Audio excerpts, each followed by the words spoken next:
Very good morning to all of you. स्वागत है आप सभी का चाय के चुस्कियों के साथ सुबह 7 बजे के इस 20 मिनट शो में। आई होप आप सभी स्वस्थ होंगे।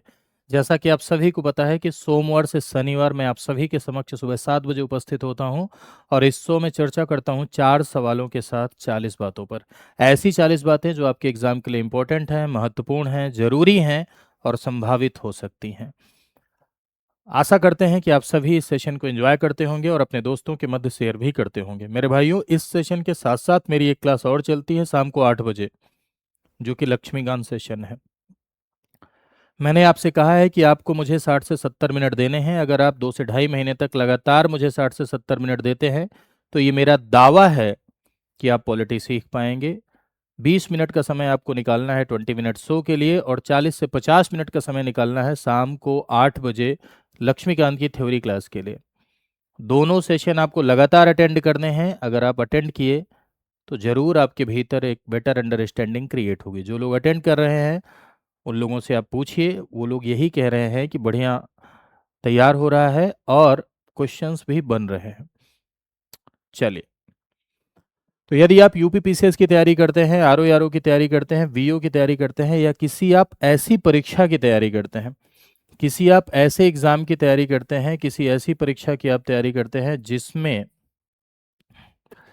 Questions Indian polity and constitution के पूछे जाते हैं, तो आपके लिए ये सेशन इंपॉर्टेंट है। आपके लिए ये सेशन क्या है? महत्वपूर्ण है।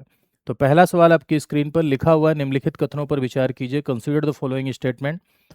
सभी केंद्र शासित प्रदेशों में विधानसभा होती है। All union territories have a legislative assembly. सभी केंद्र शासित प्रदेशों में विधानसभा होती है। पहला स्टेटमेंट ये लिखा हुआ है। दूसरा लिखा हुआ है, केंद्र शासित प्रदेशों का प्रशासन राष्ट्रपति के नाम पर किया जाता है, प्रेसिडेंट के नाम पर प्रशासन किया जाता है। तीसरा लिखा हुआ है, संसद को केंद्र शासित प्रदेशों के लिए कानून बनाने की शक्ति है, यानी पार्लियामेंट को केंद्र शासित प्रदेशों के लिए कानून बनाने की शक्ति है। तो देखो, यदि आप यूनियन टेरिटरीज की बात करें मेरे भाई, तो हमारे भारत देश में यूनियन टेरिटरीज दो प्रकार की हैं।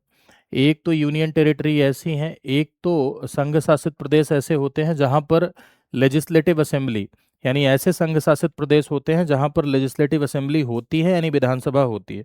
और जहां पर विधानसभा होती है, ऐसे संघ शासित प्रदेशों की यदि आप बात करेंगे तो उसमें आपका दिल्ली है, पुडुचेरी है और जम्मू एंड कश्मीर है। दिल्ली, पुडुचेरी और जम्मू कश्मीर, ये तीन ऐसे यूनियन टेरिटरी हैं, ये यानी ये तीन ऐसे संघ शासित प्रदेश है जहां पर आप देखेंगे कि आपको विधानसभा नजर आएगी, यानी जहां पर विधानसभा है। ठीक है। हालांकि जम्मू कश्मीर पहले राज्य था, लेकिन जम्मू कश्मीर को अब राज्य की श्रेणी से हटा दिया गया और अब जम्मू कश्मीर को कैसा बना दिया गया? यूनियन टेरिटरी बना दिया गया, संघ शासित प्रदेश बना दिया गया। अब जम्मू कश्मीर को यूनियन टेरिटरी यानी संघ शासित प्रदेश बना दिया गया, तो वहां पर विधानसभा भी है।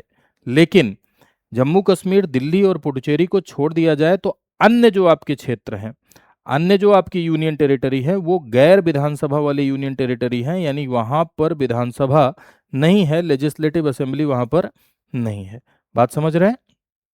अब दूसरी बात यहां पर लिखी हुई है कि सवाल यदि आप पढ़ेंगे तो सेकंड आपका लिखा हुआ है कि केंद्र शासित प्रदेशों का जो प्रशासन है वो राष्ट्रपति के नाम पर किया जाता है। सेंटर द्वारा एडमिनिस्ट्रेड एरिया है, केंद्र के द्वारा एडमिनिस्ट्रेड एरिया है, यानी सेंटर के द्वारा प्रशासित क्षेत्र है। तो जाहिर सी बात है कि केंद्र शासित प्रदेशों का प्रशासन किसके द्वारा किया जाएगा? राष्ट्रपति के द्वारा किया जाएगा।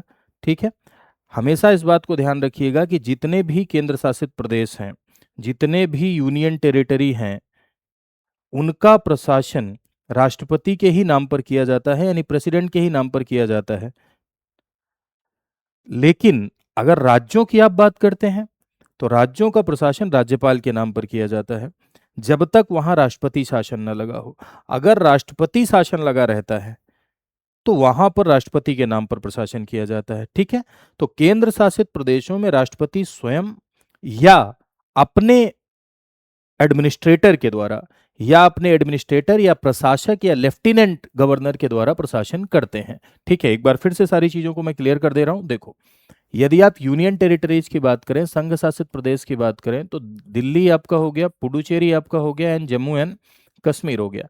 दिल्ली, पुडुचेरी और जम्मू एंड कश्मीर, यहाँ पर लेजिस्लेटिव असेंबली है, यानी यहाँ विधानसभा है।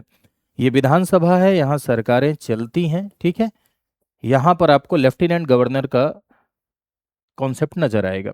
इसके अलावा जो आपकी 5 यूनियन टेरिटरी हैं, यहाँ विधानसभा नहीं है। लेकिन यूनियन टेरिटरी का जो प्रशासन है वो राष्ट्रपति के नाम पर किया जाता है। राष्ट्रपति स्वयं या अपने एडमिनिस्ट्रेटर के माध्यम से, लेफ्टिनेंट गवर्नर के माध्यम से करता है। तो सभी केंद्र शासित प्रदेशों में विधानसभा है। देखो सभी लिखने की वजह से, कजरौटा कॉन्सेप्ट याद है ना, मैंने आपको बताया कजरौटा कॉन्सेप्ट कि भाई ऐसे सवाल जहां पर सभी लिखा हो, जहां पर ओनली लिखा हो, जहां ऑलवेज लिखा हो, जहां कॉन्स्टिट्यूशन लिखा हो, जहां सिटीजन लिखा हो, वहां जाल होने की संभावना होती है, यानी वहां ट्रैप होने की संभावना होती है। तो उसको आंखें बड़ी बड़ी करके देखना है। ऐसा नहीं है कि उस स्टेटमेंट गलत हो जाता है, बल्कि ध्यान से पढ़ना है। तो सभी इसलिए गलत हो जाएगा, सभी में नहीं है। केंद्र शासित प्रदेशों का प्रशासन राष्ट्रपति के नाम पर, ठीक है। संसद को केंद्र शासित प्रदेशों के लिए कानून बनाने की शक्ति है, जी हाँ, संसद को केंद्र शासित प्रदेशों के लिए कानून बनाने की शक्ति होती है। इवन राष्ट्रपति को भी विनियम बनाने की शक्ति केंद्र शासित प्रदेशों के मामले में होती है। तो ए इज योर राइट आंसर, ठीक है। नेक्स्ट पर आते हैं। अगला आपका कह रहा है कंसीडर द फॉलोइंग स्टेटमेंट। उपराष्ट्रपति राज्यसभा का पदेन सभापति होता है, यानी एक्स ऑफिशियो चेयरमैन होता है। दूसरा लिखा है उपराष्ट्रपति को हटाने का प्रस्ताव केवल लोकसभा में लाया जा सकता है, यानी केवल लोकसभा में हटाने का प्रस्ताव इंट्रोड्यूस कर सकते हैं। उपराष्ट्रपति के चुनाव में राज्य विधानसभाएं भाग लेती हैं। तो ये सारी की सारी बातें समझने के लिए थोड़ी देर आप उपराष्ट्रपति से संबंधित कुछ बातें समझिए। उपराष्ट्रपति हमारे भारत देश में सेकंड हाईएस्ट ऑफिशियर है। दूसरा सबसे बड़ा सर्वोच्च पद हमारे भारत देश में उपराष्ट्रपति है, ठीक है। उपराष्ट्रपति से रिलेटेड प्रोविजन की यदि आप बात करें तो सबसे पहला जो इंपॉर्टेंट प्रावधान है उपराष्ट्रपति से संबंधित वो है आर्टिकल 63। आर्टिकल 63 इस बात को कहता है कि भाई there shall be vice president of India, एक भारत का उपराष्ट्रपति होगा, ठीक है। उपराष्ट्रपति एक कॉन्स्टिट्यूशनल पोस्ट है, इस बात को इंश्योर करने का काम 63 यानी 63 कर रहा है। 64 ऑफ द कॉन्स्टिट्यूशन ये कहता है कि जो उपराष्ट्रपति होगा, यानी उपराष्ट्रपति राज्यसभा का पदेन सभापति होगा।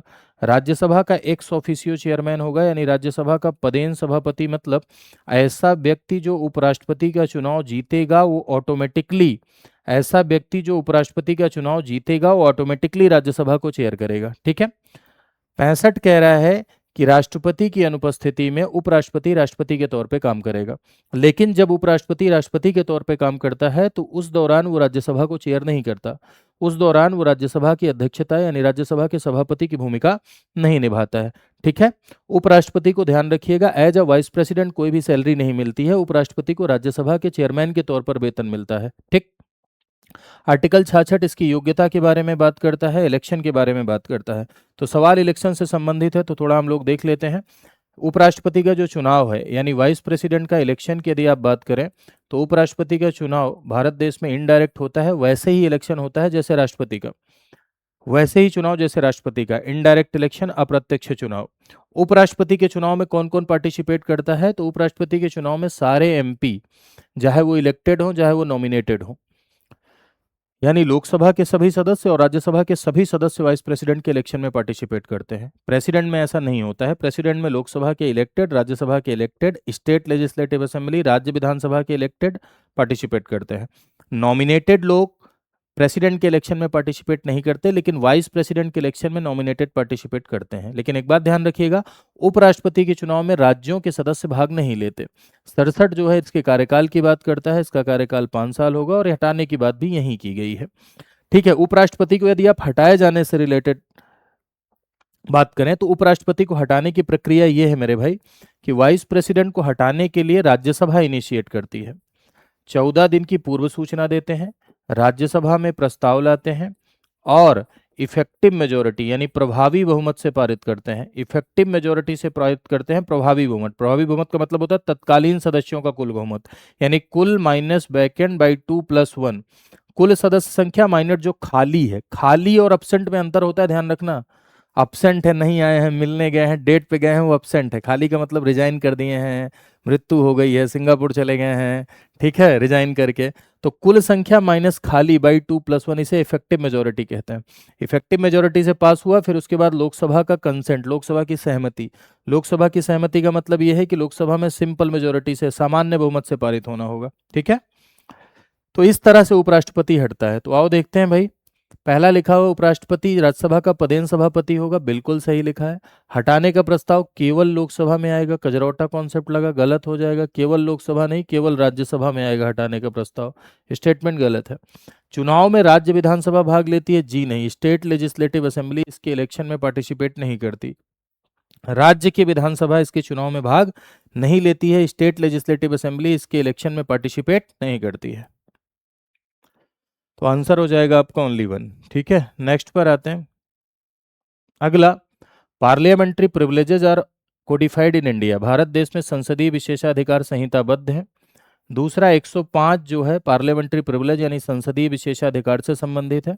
अगला कह रहा है कि court can not examine the breach of privilege cases. न्यायालय विशेषाधिकार के उल्लंघन के मामलों में जांच नहीं कर सकती है। तो विशेषाधिकार के उल्लंघन के मामले में न्यायालय जांच नहीं कर सकती है। तो क्या इसमें राइट स्टेटमेंट है, कौन सा सही है, आपको बताना है। तो यदि आप संसदीय विशेषाधिकार की बात कर रहे हैं भाई, तो हमारे भारत देश में आप देखेंगे कि दो तरह के संसदीय विशेषाधिकार आपको नजर आते हैं। ठीक है, अनुच्छेद 105 में विशेषाधिकारों का वर्णन किया गया है। एक तो जिसे आप कहते हैं सामूहिक विशेषाधिकार यानी कलेक्टिव प्रिविलेज। कलेक्टिव प्रिविलेज यानी संसद को जो सामूहिक रूप से प्राप्त है। जैसे संसद अपने कैंपस को अपने लिए कानून बना सकती है, अपने खुद को रेगुलेट करने के लिए, खुद को संचालित करने के लिए नियम बना सकती है संसद, स्वयं को चलाने के लिए। अपना जो भी उसके यहाँ कार्यवाही चल रही है उसको पब्लिश करने देना है या पब्लिश करने नहीं देना है, ये पार्लियामेंट स्वयं डिसाइड कर सकती है। ये संसद स्वयं डिसाइड कर सकती है कि पब्लिश करने देना है या पब्लिश नहीं करने देना है। दूसरी बात कि संसद को किसी सदस्य को निलंबित करने का अधिकार है, दंड देने का अधिकार है, इवन जेल भेजने तक की शक्ति है। साधारण वारंट के तहत जेल भेजने की शक्ति है। इन मामलों में न्यायालय का हस्तक्षेप नहीं होता, न्यायालय बिल्कुल हस्तक्षेप नहीं करेगा। लेकिन जब डायरेक्ट आर्टिकल 21 से कोई मामला जुड़ता है, जैसे मान लो जेल भेजने वाले मामले में न्यायालय का इंटरफेयर हो सकता है या न्यायालय रिव्यू कर सकता है, बाकी किसी मामले में न्यायालय रिव्यू नहीं कर सकता। तो संसद को प्रकाशन देने न देने का अधिकार, अपने मामलों को रेगुलेट करने का अधिकार, कैंपस को संचालित करने का अधिकार, अपने लिए नियम बनाने का अधिकार, दंड सदस्यों को या बाहरी व्यक्तियों को दंडित करने का, निलंबित करने का अधिकार, दंड के मामलों में इंटरफेयर हो सकता है, बाकी किसी में नहीं हो सकता है। ठीक है, अगला जो है इंडिविजुअल प्रिविलेज यानी जिसे आप कहते हैं व्यक्तिगत विशेषाधिकार। ये सांसदों को मिला हुआ विशेषाधिकार है कि कोई सांसद सदन के भीतर अगर कुछ बोलेगा तो बाहर किसी न्यायालय में चैलेंज नहीं किया जाएगा, बाहर, लेकिन सदन के भीतर गरिया नहीं सकते हैं। सदन के भीतर भी स्पीकर चेयरमैन है ना। हाँ, वहाँ वो लोग इस बात को देखते हैं कि आप संविधान और कानून के दायरे में भी बोल, नहीं सोच रहे हो गरिया हो सदन में। सदन के भीतर यदि आप कुछ बोलेंगे तो बाहर किसी कोर्ट में चैलेंज नहीं होगा, बाहर किसी न्यायालय में चुनौती नहीं दी जा सकती है। सत्र जब चल रहा है तो उसके 40 दिन पहले, 40 दिन बाद और चलने के दौरान, सेशन चलने के दौरान और 40 दिन पहले 40 दिन बाद गिरफ्तार नहीं किया जा सकता है सांसदों को। सिविल के मामलों में, क्रिमिनल के मामले में उठा ले जाओ कोई दिक्कत नहीं है, सिविल के मामलों में नहीं गिरफ्तार किया जा सकता।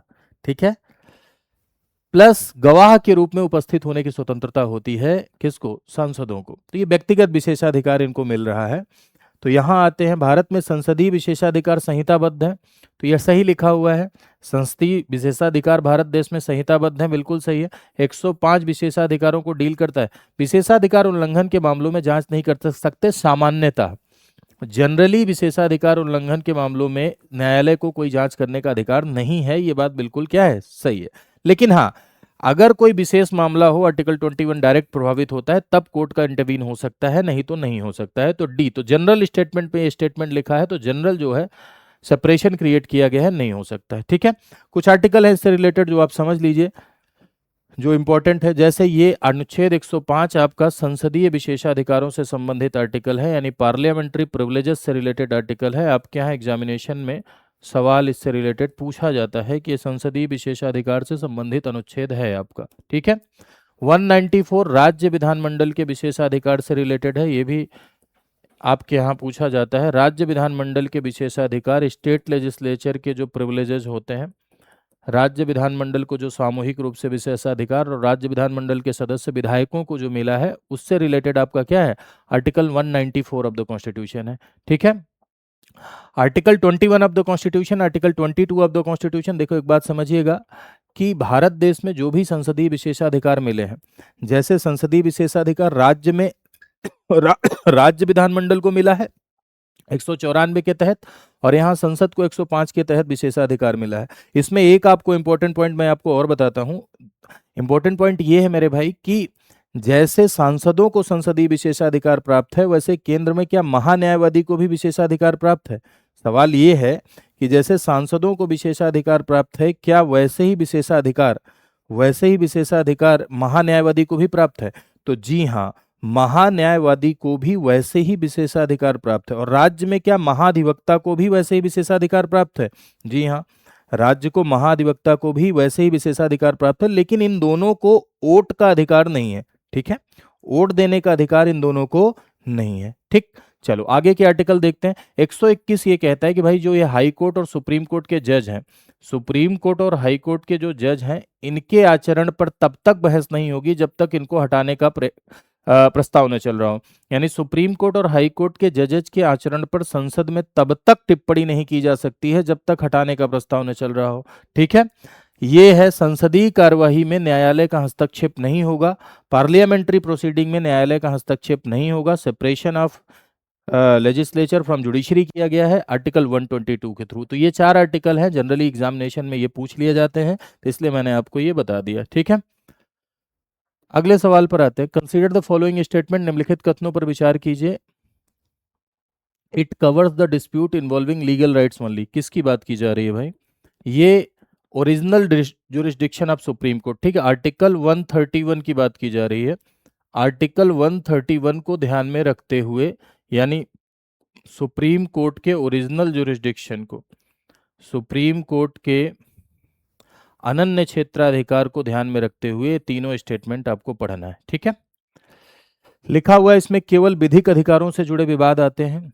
दूसरा लिखा हुआ है कि आर्टिकल 131 निजी नागरिक अनुच्छेद 131 के तहत पक्षकार हो सकते हैं। ठीक है, प्राइवेट सिटीजन पक्षकार हो सकते हैं। It exclude dispute arising out the treaties prior to the constitution. संविधान पूर्व संधियों से उत्पन्न विवाद इसमें शामिल नहीं है। संविधान से पूर्व जो संधियां हुई हैं उससे उत्पन्न विवाद इसमें शामिल नहीं है, ये इसमें पूछा जा रहा है। देखो एक बात समझना बहुत ध्यान से, पहला स्टेटमेंट बहुत ध्यान से पढ़ना जो कह रहा है कि लीगल अधिकारों से जुड़े हुए विवाद आते हैं, और दूसरा स्टेटमेंट भी कि इसमें निजी पक्षकार हो सकते हैं आर्टिकल 131 में, और तीसरा स्टेटमेंट कह रहा है कि संविधान पूर्व। बताइए, बहुत जबरदस्त ट्रैप लगा हुआ है। ठीक है, ट्रैप को आपको समझना होगा, तभी इस सवाल का जवाब आप कर सकते हैं, वरना नहीं। अच्छा एक बात बताइए, 131 है क्या? 131 है original jurisdiction of the supreme court. Original jurisdiction of the supreme court यानी सुप्रीम कोर्ट का आरंभिक क्षेत्राधिकार। आरंभिक क्षेत्राधिकार का मतलब होता है ऐसे मामले जो डायरेक्ट सुप्रीम कोर्ट जाते हैं, ऐसे मामलों में जिसमें सुप्रीम कोर्ट मूल कोर्ट है। ठीक है, सुप्रीम कोर्ट मूल कोर्ट है, ऐसे मामले उन्हें ओरिजिनल जुरिस्डिक्शन कहते हैं। जैसे कौन से मामले हैं जिन्हें ओरिजिनल जुरिस्डिक्शन में जो आते हैं? ऐसे मामले जिनमें सुप्रीम कोर्ट मूल कोर्ट है, यानी जिनमें सुप्रीम कोर्ट को आरंभिक क्षेत्राधिकार है। कैसा क्षेत्राधिकार है भाई? जहां आरंभिक क्षेत्राधिकार का मतलब कुछ मामले ऐसे हैं जिनका आरंभ ही सुप्रीम कोर्ट से होगा। और वो कौन से मामले होते हैं? वो होते हैं फेडरल डिस्प्यूट यानी संघीय विवाद। संघीय विवाद यानी फेडरल डिस्प्यूट। संघीय विवाद में कौन से विवाद आते हैं भैया? फेडरल डिस्प्यूट में कौन से विवाद आते हैं? केंद्र राज्य के मध्य विवाद उत्पन्न हो जाए, राज्य राज्य के मध्य विवाद उत्पन्न हो जाए, एक से अधिक राज्यों के मध्य विवाद उत्पन्न हो जाए, है ना? तो ऐसे विवाद फेडरल डिस्प्यूट कहते हैं। और फेडरल डिस्प्यूट को रिजॉल्व करने की जो मूल कोर्ट है वो आपका कौन है? सुप्रीम कोर्ट है। तो लिखा हुआ है कि इसमें केवल विधिक, हाँ ये सही लिखा हुआ है, केवल विधिक अधिकार से जुड़े विवाद, राजनीतिक अधिकार से राजनीतिक विवाद इसमें शामिल नहीं होते हैं, है ना? जो लीगल डिस्प्यूट्स हैं सेंटर एंड स्टेट के मध्य वही आएंगे, स्टेट स्टेट के मध्य वही आएंगे। निजी पक्षकार इसमें क्यों शामिल होंगे? निजी पक्षकार इसमें सम्मिलित नहीं हो सकते हैं। संविधान पूर्व संधियों से उत्पन्न विवाद, हाँ ओरिजिनल जुरिस्डिक्शन के कुछ अपवाद हैं, जैसे वित्त आयोग से संबंधित मामले, प्री कॉन्स्टिट्यूशनल मैटर्स, नदी जल विवाद, ये ओरिजिनल जुरिस्डिक्शन के दायरे में नहीं आते हैं। तो इसमें फर्स्ट एंड थर्ड आपका क्या हो जाएगा? राइट आंसर हो जाएगा। चलो आई होप आपने इस सेशन को एंजॉय किया होगा। अगर आपको अच्छा लगा है तो ज़रूर अपने दोस्तों के मध्य आप इसे शेयर करिएगा। और यदि आप कंप्लीट प्रिपरेशन हमारे साथ जुड़ के करना चाहते हैं तो देखिए एक नीचे एक नंबर लिखा होगा 9289996923।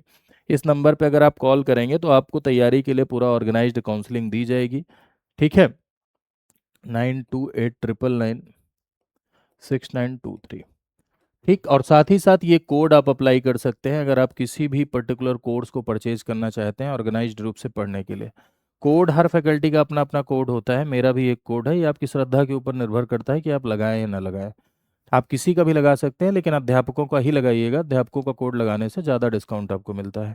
ठीक है। और यदि आप पूरा ऑर्गेनाइज, देखो यूट्यूब पर सब कुछ नहीं मिलेगा, ये भी आप पता है, पूरा स्ट्रक्चर्ड वे में आप यूट्यूब पर नहीं पढ़ सकते हैं क्योंकि पूरा का पूरा कंटेंट यहाँ नहीं रहता है। तो जिनके पास संसाधन है वो कोर्स परचेज कर सकते हैं। हमारे यहाँ एक प्रोग्राम चलता है कंप्लीट प्रिपरेशन के लिए जिसका नाम है आरंभ, और इस समय आरंभ 19 चल रहा है। उस प्रोग्राम में अगर आप एनरोल करते हैं तो आपको पूरा पढ़ाया जाता है, 1100 प्लस घंटे की क्लासेज होती हैं, प्री के लिए स्पेशल क्रैश कोर्स होता है, फाउंडेशन कोर्स होता है, मेंस का एक कोर्स होता है, एनसीईआरटी का कोर्स होता है, किताबें आपके घर जाती हैं, 4 साल की वैलिडिटी होती है। तो इसमें अब यदि आप एनरोल करते हैं तो आपका सारगर्भित अप्रोच के साथ पूरी तैयारी हो सकती है। कैसे एनरोल करेंगे? तो इसके लिए आपको जाना होगा studyIQ.com पर। तो इस तरह से गूगल पे लिखिए StudyIQ, वहाँ पर फिर आप जाइए स्टेट पीसीएस पर।